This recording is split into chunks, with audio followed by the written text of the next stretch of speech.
Hello friends, இன்றைக்கி ஆடி வெள்ளிக்கிழமை வாசலில் தொடச்சி கோலங்கள்லாம் போட்டுட்டு அடுப்பையும் நல்லா தொடச்சி அழகாக கோலம் போட்டுட்டு நம்ம இப்போ ஃபஸ்ட்டு சுவாமிக்கு பிரசாதம் பண்ண போகிறேன். நான் இன்றைக்கி புடிக்கொழுக்கட்டை பண்ண போகிறேன். அது எப்படி பண்ணுறதுன்னு பார்க்கலாமா?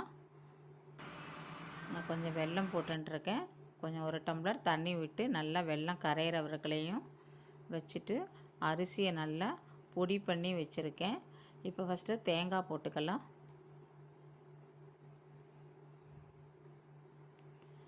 ஏலக்காவை நல்லா நுணுக்கிட்டு அதில் போட்டுக்கலாம். நல்லா கொதிக்கட்டும். கொதித்த உடனே நாம் பொடி பண்ணி வச்சுருந்த இந்த அரிசி ரவையை எடுத்து இதில் போட்டுக்கலாம். போட்டு நல்லா கலந்து விட்டுப்போம். நல்லா வேகட்டும். இது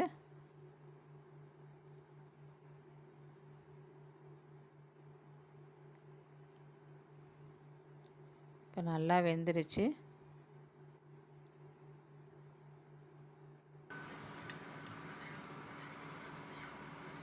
கொஞ்சம் நெய் விட்டுக்கலாம். நல்லா கலந்து விட்டுப்போம். அடுப்பை ஆஃப் பண்ணிடலாம். இது நல்லா ரெடி ஆகிடுச்சு. இப்போ நம்ம ஆறின உடனே கொஞ்சம் கொஞ்சமாக எடுத்து இது மாதிரி பிடிச்சி தட்டில் வைப்போம். இட்லி தட்டில்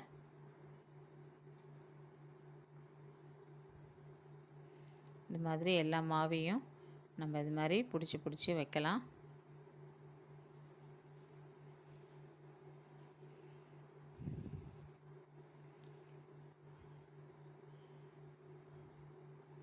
வச்சுட்டு இப்போ நம்ம இதை வேக வச்சுக்கலாம். தட்டை போட்டு மூடிடலாம். ஒரு 5-10 நிமிஷம் இருந்தால் போதும். நல்லா வெந்துருச்சு பாருங்கள். புடிக்கொழுக்கட்டை ரெடி. இப்போ நம்ம அவரைக்காய் கறி பண்ணிக்கலாம்.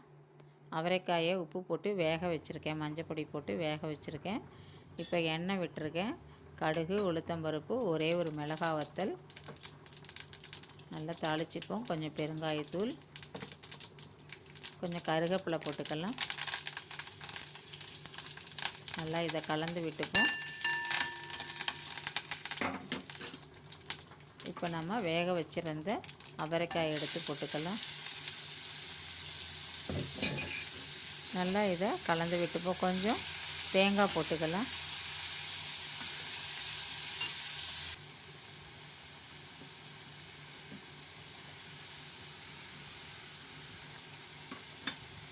நல்லா இப்போ இதை கலந்து விட்டுப்போம். அவரைக்காய் கறி ரெடி ஆகிடுச்சு. அடுத்தது இன்றைக்கி நான் முருங்கைக்காய் சாம்பார் வச்சுருக்கேன். ஃபஸ்ட்டு கொஞ்சம் புளி கரைச்சி ஊற்றிக்கலாம். சாம்பார் பொடி போட்டுப்போம். தேவைக்கேற்ப கல் உப்பு போட்டிருக்கிறேன்.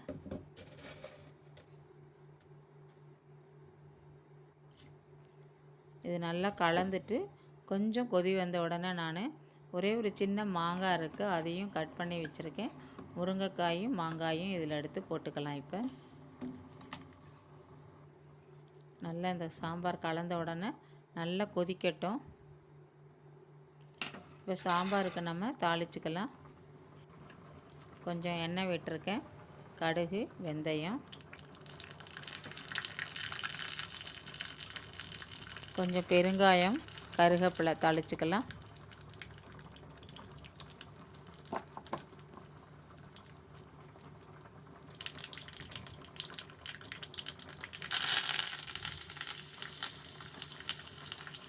இப்போ தாளிச்சாச்சு. சாம்பார் ரெடி ஆயிடுச்சு. நல்லா கொதிக்கிறது.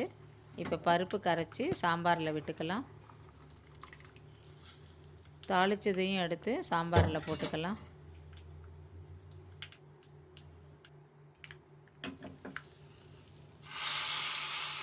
நல்லா கலந்து விட்டுப்போம்.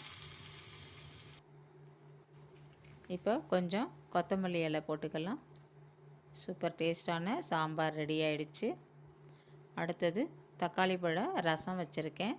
இவை எப்படி ரசம் வச்சுருக்கேன்னு பார்க்கலாமா? கொஞ்சம் புளி கரைச்சி விட்டுருக்கேன். ஒரு அரை ஸ்பூன் சாம்பார் பொடியே போட்டுக்கிறேன். கொஞ்சம் உப்பு போட்டுக்கலாம். ஒரு சின்ன தக்காளி பழம் கட் பண்ணி வச்சுருக்கேன். அதையும் இதில் எடுத்து போட்டுக்கலாம். ஒரு பச்சை மிளகா போட்டுக்கலாம் கட் பண்ணி. போட்டு ரசம் நல்லா கொதிக்கட்டும். ரசத்துக்கு கொஞ்சம் நெய் விட்டுருக்கேன். நெய் காஞ்சோடனே கடுகு, ஜீரகம், கருவேப்பிலை தாளித்து இந்த பருப்பு ஜலத்தில் போட்டுக்கலாம். ரசம் நல்லா கொதித்த உடனே இந்த பருப்பு ஜலத்தை எடுத்து ரசத்தில் ஊற்றிக்கலாம். ரசம் நல்லா இப்போ கொதிக்கிறது. இப்போ வச்சுக்கலாம். இப்போ கொத்தமல்லி இலை போட்டுக்கலாம். சூப்பர் டேஸ்டான ரசம் ரெடி. சாதம், புடி கொழுக்கட்டை, அவரைக்காய் கறி, தக்காளி பழ ரசம், அவரைக்காய் கறி, சாம்பார், களத்துக்கு பருப்பு, தயிர். Thank you friends.